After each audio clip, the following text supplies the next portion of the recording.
প্রথমে আদিলে এভাবে জাপটে ধরায় বেশ ভয়ই পেয়েছিল নূর। তবে ধীরে ধীরে কেমন যেন ভয়টা কেটে যায় তার। আদিলের কথার মর্ম বুঝতে না পারলেও তবুও কেন যেন ভালো লাগলো এই লোকটার কথাগুলো। তার বুকের হৃদস্পন্দনের গতি শুনতেও কেমন যেন ভালো লাগছে নূরের। আজ এই লোকটার সবকিছুই খুবই ভালো লাগছে। ঘুম ভেঙে চোখ মেলে তাকাতেই বিশাল একটা চমক পেল নূর। চোখের সামনে বাস্কেটের মাঝে ছোট্ট সুন্দর একটা বিড়াল ছানা দেখা পেল সে। তা দেখে প্রফুল্ল চিত্তে ঝট করে উঠে বসলো নূর। চোখে মুখে খুশিময় চমক। বিড়াল ছানাটা যে ওই সেদিনের বাসার পেছনেই ছিল সেটা চিনতে অসুবিধা হলো না নূরের। খুশিতে আমোদিত কণ্ঠে বলে উঠল নূর, ও মা, তুই তুই এখানে কি করে এলি? কি সুন্দর দেখাচ্ছে তোকে। আদিল সাথে সাথে পেছন থেকে বলে ওঠে, তোমার পছন্দ হয়েছে নূর? হঠাৎ পেছন থেকে আদিলের কণ্ঠ শুনে পেছনে ঘুরে তাকালো নূর। আদিল বসে আছে তারই পেছনে। যেন নূরের এই খুশি মুখটা দেখার জন্য অনেকক্ষণ ধরেই অপেক্ষা করছিল সে। কাল রাতে আদিলের কাছেই ঘুমিয়েছিল নূর, তাও কোনো কৌশল ছাড়াই। নূর নিজের ইচ্ছেতেই আদিলের সাথে কথা বলতে বলতে একসময় ঘুমিয়ে পড়েছিল। আর আদিল তার বুকে পেয়েছিল এক প্রশান্তি। তার অ্যাঞ্জেলকে বুকে নিয়ে আরো একটা প্রশান্তিময় রাত পার করেছে সে। তাই তো সকাল সকাল নূরের মুখে হাসি ফোটাতে এই বিড়াল ছানাটা ধরে এনেছে সে। যদিও এসবে আদিলের ভীষণ অ্যালার্জি, তবে এখন সে তার নিজের কিছুই নেই।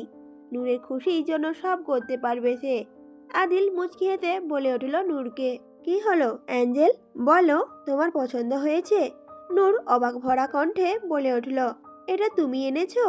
আদিল সাথে সাথে বলে ওঠে, হ্যাঁ, তোমার জন্য। খুশি হয়েছে তো তুমি? নূর প্রশস্ত হাসি উপহার দিল আদিলকে। উৎসাহিত কণ্ঠে বলে উঠল, অনেক খুশি হয়েছি। তুমি একদম রাক্ষস না, তুমি তো অনেক ভালো একটা হিরো। নূরের খুশি আলো উজ্জ্বল হলো আদিলের হৃৎপিণ্ড যেন। আদিল হালকা এসে বলে উঠল নূরকে, আচ্ছা, তাহলে হিরো তো তোমাকে গিফট দিল, এখন তুমি তার প্রতিদানে কিছু দাও। রিটার্ন গিফট দিতে হয়, বুঝেছো? মানে ফিরতি উপহার দিতে হয়। তাহলে হিরোকে খুশি হয়ে কিছু দাও। আদিলের কথা শুনে নূর ঠোঁট উল্টে মলির মুখে বলে উঠল, কি দেব তোমাকে? আমার কাছে তো কিছু নেই, শুধুমাত্র এই পুতুলটা ছাড়া। আদিল সাথে সাথে বলে উঠল, সব উপহার দিতে টাকা বা জিনিস লাগে না, এসব ছাড়াও তুমি চাইলে অনেক বড় কিছুই দিতে পারো। নূর সাথে সাথে চিন্তাগ্রস্ত মুখ করে বলে উঠল, তাহলে আমি কি দিতে পারি? আদিল নূরের মুখের সামনে ঝুঁকে বলে উঠল, এই, তোমার মিষ্টি ঠোঁটে দুটো ছাপ আমার গালে লাগাতে পারো, এটাও কিন্তু বড় একটা উপহার হবে। নূর সাথে সাথে বলে উঠল, তাই, এটা উপহার হয় বুঝি? আদিল প্রতিউত্তরে বলে উঠল, হয়তো, আমার জন্যই এটা বেস্ট উপহার। নূর সাথে সাথে বলে উঠল, আচ্ছা, তাহলে এই নাও। কথাটা বলেই নূর তার অধর ছোঁয়ালো আদিলের গালে। আবেগে মোহিত হলো আদিলের মন মঞ্জিল। জীবন বুঝি এত সুখের হয়? আদিলের কাছে নূর মানেই তার সুখের সাম্রাজ্য। চুমু দেওয়ার পর নূর বলে উঠল, এই যে দিয়েছি, এখন তুমি খুশি? আদিল একটা প্রাপ্তিময় হেসে নূরকে এক হাতে টেনে নিজের বুকের সাথে জড়িয়ে নিয়ে বলে উঠল, আমার অ্যাঞ্জেল থাকা মানে আমার খুশির ভান্ডার। সব সময় এভাবেই থাকিস আমার অ্যাঞ্জেল, আমাকে কখনো ছেড়ে যাস না তুই। নূর আদিলের বুকে মাথা রেখেই বলে উঠল, কিন্তু আমাকে তো এক্ষুনি যেতে হবে। আদিল ঝট করে নূরের মাথা সামনে ধরে কপাল কুঁচকে বলে উঠল, যেতে হবে মানে? কোথায় যেতে হবে?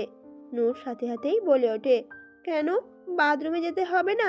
আমার খুব বাথরুম পেয়েছে তো। আদিল শব্দ করে হেসে উঠল নূরের কথা শুনে। হাসতে হাসতে নূরের কপালে কপাল ঠেকিয়ে বলে উঠল, তুই সত্যি একটা জাদুর ময়না পাখি। নূর ওয়াশরুম থেকে ফ্রেশ হয়ে বাইরে বেরিয়ে এলো। এতদিন এসে সব শিখে গেছে, এখন আর বাথরুম যেতে কাউকে লাগে না তার। জমিলা সকালবেলাতে নূরের জিনিসপত্র সবকিছুই দিয়ে গেছে আদিলের রুমে।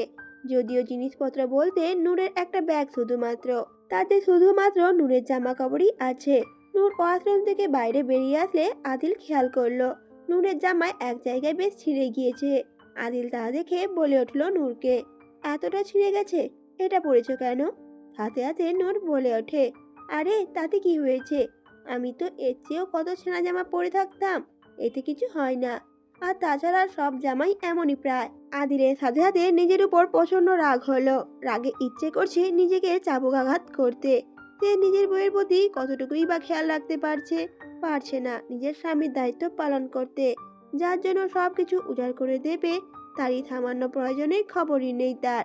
আদিল নূরের কাছে এসে নূরের গালে হাত রেখে অপরাধীর চোখে তাকিয়ে বলে উঠল, আই এম সরি অ্যাঞ্জেল, এবারের মতো মাফ করে দাও, আর কখনো এমন ভুল করব না।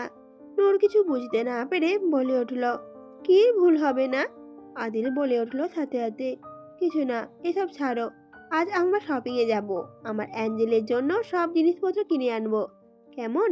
নূর সাথে সাথে উৎসাহী হয়ে বলে ওঠে, সত্যি? আমাকে শপিংয়ে নিয়ে যাবেন? কিন্তু আমাকে তো কেউ কখনো নিয়ে যায় না। আমি কত যেতে চাই, কিন্তু কেউ নেয় না। আদিল সাথে সাথে বলে ওঠে, আমি তো নিয়ে যাব তোমাকে, আর আমার অ্যাঞ্জেল যা চাইবে তাই হবে এখন থেকে। চলো এখন নিচে গিয়ে নাস্তা করে নাও, তারপর যাব আমরা। নূর সাথে সাথে খুশি হয়ে ঘাড় কাত করে বলে উঠল, আচ্ছা। আদিল নূরের হাত ধরে নিচে নিয়ে এলো। নূর রোজকার মতো নিচে বসতে চাইলো, কিন্তু আদিল বসতে দিল না। আদিল বলে উঠল নূরকে, এখন থেকে তুমি চেয়ারেই বসে খাবে, নিচে বসে খেতে তোমায় হবে না। নূর সাথে সাথে বলে ওঠে, কিন্তু আমি তো টেবিলে খেতে পারি না। আদিল বলে ওঠে, তাতে কি হয়েছে, খেতে না পারলে আমি খাইয়ে দেব তোমাকে, তুমি শুধু নিচে খাবে না, ঠিক আছে? অতঃপর আদিল নূরকে চেয়ারে বসিয়ে দিয়ে নিজের হাতে খাবার খাইয়ে দিতে লাগলো। সেসব দেখে বাসার সার্ভেন্টগুলো অবাক হয়েই তাকিয়েই রইল। এমন একটা দৃশ্য তারা কোনোদিনও কল্পনাতেই করেনি। তবে জমিলা আর বিহান খুবই খুশি হলো সেসব দেখে। আদিল ফাইনালি ওর আপনজন পেয়ে গেছে। অতঃপর খাওয়া শেষে একটা বিলাসবহুল শপিং মহলে এসেছে আদিল নূরকে নিয়ে। সাথে এসেছে আবির এবং বিহানও। যদিও বিহান আসতে চায়নি, আবিরই জোর করে টেনে নিয়ে এসেছে। এই বলে যে, আয় তোকে একটু চুড়ি মালা কিনে দেই। আদিল নূরের হাত ধরে রেখেছে নিজের হাতের মাঝে। নূর তো অবাক হতভাগ। শপিং মহলে চাকচমক দেখেই তার চোখে যেন ধাঁধা লেগে গেছে। বিস্ময় ভরা নজরে চারপাশে তাকিয়ে দেখছে সে। আদিল নূরের হাত ধরে সামনে সিঁড়ির লিফটের দিকে এগিয়ে গেল। সেটা দেখে নূর আরো অবাক হয়ে আবিষ্কার করলো নতুন কিছু। সিঁড়িতে একা একাই চলছে, কি অদ্ভুত ব্যাপার। আদিল নূরকে নিয়ে সিঁড়িতে পা দিতে না দিতেই নূর ভয় পেয়ে বলে উঠল, না না, আমি ওটাতে উঠবো না, ওটাতে ভূত আছে, দেখেন না কেমন একা একাই চলছে। তখন ড্রামাবাজ আবির আতঙ্কিত হওয়ার ভঙ্গিমায় বলে উঠল, ও মাই গড, ভূত! আদি, তুই আমারে ভূতের মলে নিয়ে এলি? এই ছিল তোর মনে? না হয় মাঝে মধ্যে ওই একটু আদ্রু পকেট মাইরা খাইতাম, তাই বলে এভাবে বদলা নিবি তুই? এমনটা করতে পারলি?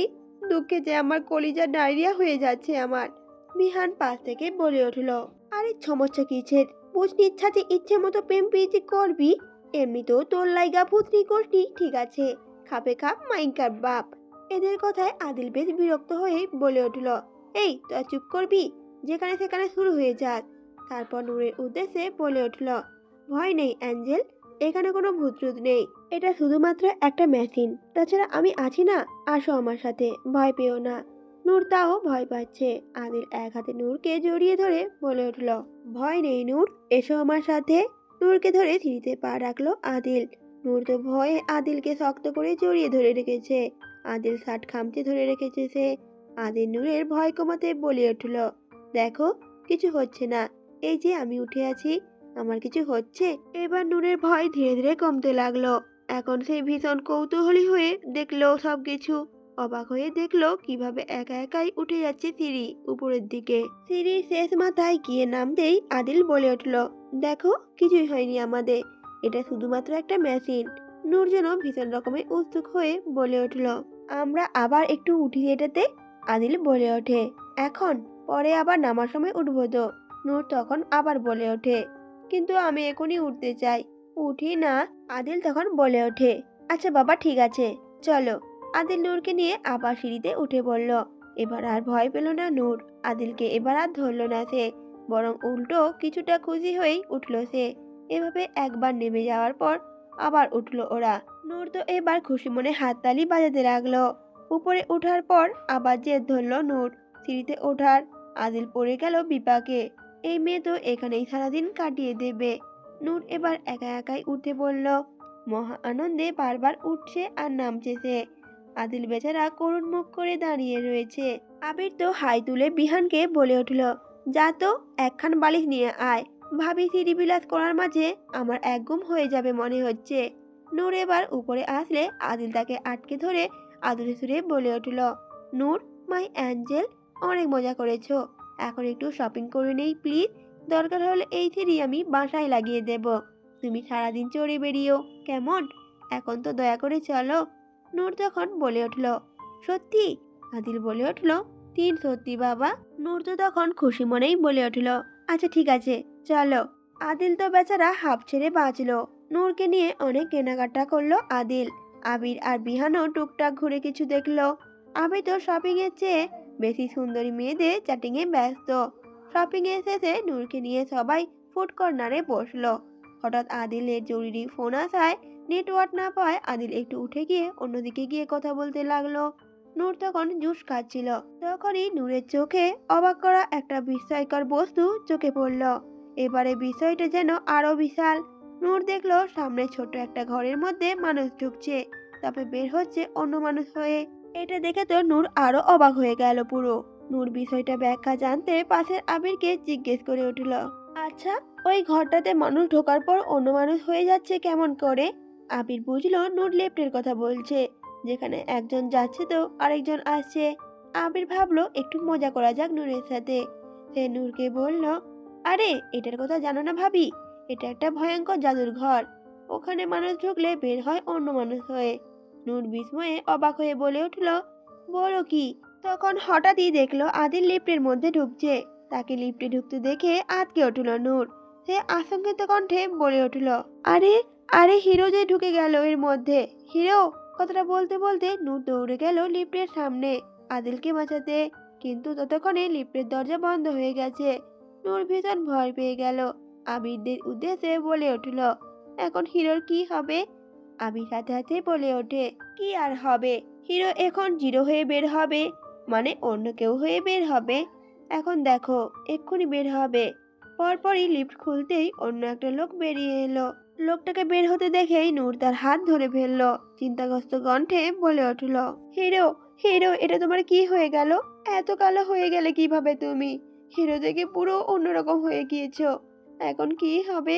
কিভাবে ঠিক হবে তুমি? লোকটা ভ্যাবাচ্যাকা খেয়ে গেল পুরো। হতভম্ব কণ্ঠে বলে উঠল, আরে ম্যাডাম, কি বলছেন এসব? আমার আবার কি হবে? আর আমাকে কেন ধরেছেন? ছাড়ুন বলছি।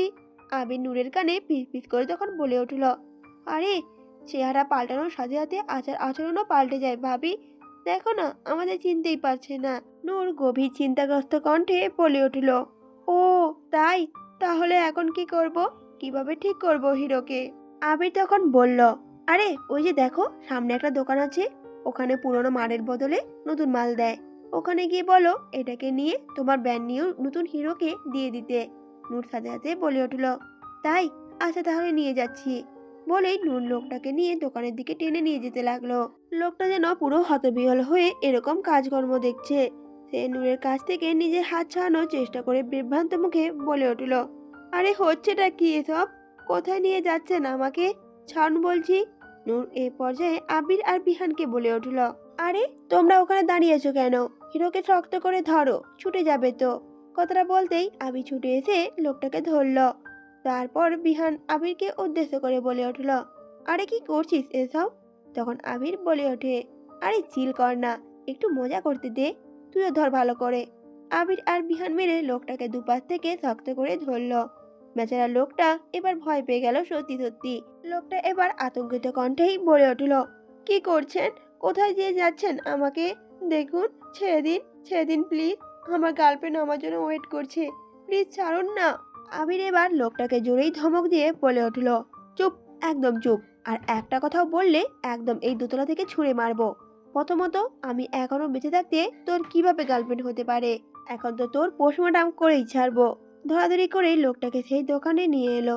দোকানের সেলম্যানের উদ্দেশ্যে নূর বলে উঠল, আমাকে এই পুরানো মালটার বদলে নতুন হিরো দিন তো। এবার সেলম্যান বেচারা তো তবদা খেয়ে গেল। সে বুঝতেই পারলো না নূর কি বলছে তাকে। সেলম্যান তখন বলে উঠল, ম্যাম এসব কি বলছেন? হিরো দেব মানে? এখানে পুরনো জিনিসের বদলে নতুন মাল দেওয়া হয়। নূর তখন বলে ওঠে, ও তার মানে এই বদলানো হিরোটাকে আমাদের ভাঙতে হবে আগে, তাহলে উনি নতুন হিরো দেবে। ওনাকে তাহলে ভাঙো একটু, আবিরকে বলে ওঠে। তখন আবির সাথে সাথেই বলে ওঠে, আচ্ছা ঠিক আছে ভাবি, এক কাজ করি, ওরাকে হাতটা ভেঙে ফেলি। নূর তখন বলে উঠল সাথে সাথে, আরে না না, হাত ভাঙলে ছুটু করবে কি করে?